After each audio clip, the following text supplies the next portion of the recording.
Volodymyr Zelensky amesema maafisa wa Ukraine na Marekani watakutana kwa mazungumzo ya amani nchini Saudi Arabia Jumatatu ijayo, baada ya Kremlin kuthibitisha mazungumzo ya Marekani na Urusi siku hiyo hiyo.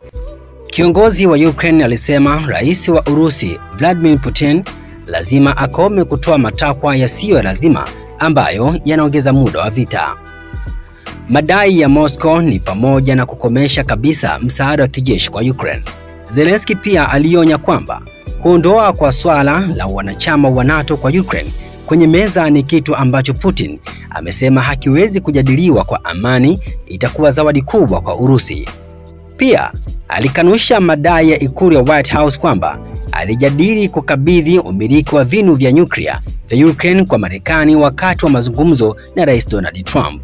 Mazungumzo ya hivi punde yanajadili wakati ambapo Marekani inajaribu kusuluhisha usitishaji mapigano kati ya mataifa hayo mawili baada ya mapigano ya zaidi ya miaka mitatu.